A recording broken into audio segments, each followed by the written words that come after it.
ድምቀት ኩዕሶ እግሪ ዓለም ዜና ዝውውር ተፈንጂሩ ኣሎ ኣብ መዓልቲ መወዳእታ ክብረ ወሰን ዘለዎ መጠን ገንዘብን ትርኢትን ሊቨርፑል ንኩሉ ክብረ ወሰናት ዝውውር ብሪጣንያ ሰቢራቶ ምስ ምምፃእ ኣሌክሳንደር ኢሳቅ ምእዋጁ እታ ክለብ 125 ሚልዮን ፓውንድ ዝግመት ዘሰንብድ ውዕል ትዛዝም እዚ ድማ ኣብ ታሪክ ኩዕሶ እግሪ ብሪጣንያ ዝኸበረ እዩ ድምር ሊቨርፑል ኣብዚ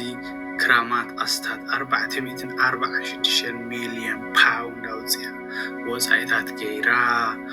3 ቢልዮን ፓውንድ ዝለዓለ ኩባንያታት ፕሪምየር ሊግ እንግሊዝ ኣብዚ ናይ ዝውውር ዓመት ስፖርት ንፈለማ እዋን ልዕሊ 3 ቢልዮን ፓውንድ ወፃኢታት ኣካይዱ እዚ ድማ ሳላ እታዊ ዘለዎ መሰል ፈነወ ኣብ ኩዕሶ እግሪ ኣውሮፓ ዝርከብ ዓወትን ሓደስቲ ውዕላት ስፖንሰራትን እዩ ኣርሰናል ምስ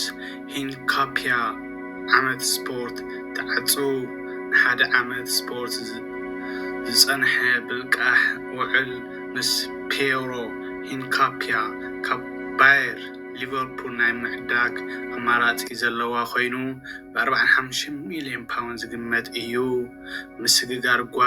ጉሂ ናብ ሊቨርፑል ይወድቕ ክሪስፒል ፓላስ መተካእታ ክትረክብ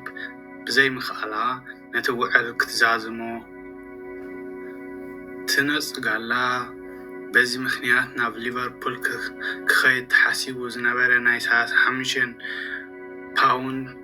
ሚልዮን ፓውንድ ምስግጋር ተሰሪዙ ባየር ሙኒክ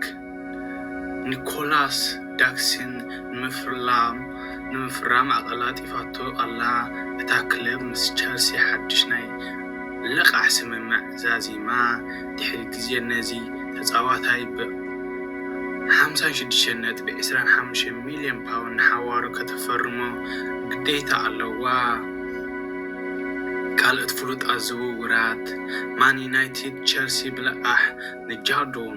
ሳንቶ ናብ ኣስቶን ቪላን ተለዋዊጦም ሪያል ቤቲስ ንኣንቶኒ ካብ ማን ዩናይትድ ብቀዋሚ ዝውውር ኣጥርያቶ ሴን ላመንስ ካብ ሮያል ኣንትወሮ ብ21 ሚልዮን ዩሮ ናብ ማን ዩናይትድ ተጸንቢሩ ኮሎሞዋኒ ክሳብ 2026 ብልቃሕ ናብ ቶተንሃም ይጽንበር ጃክሰን ብልቃሕ ናብ ባየርን ዝጽንበር ኣማራፂ ኣቀዲሙ ዝተጠቐሰ ሒዙ ሎሚ ዝብልናዮ ዜና ስፖርቲ ኣብዚ ዛዚምና ኣለና ኣብ ቀጻሊ ሰስናዮ ሼር ላይክ ኮሜንት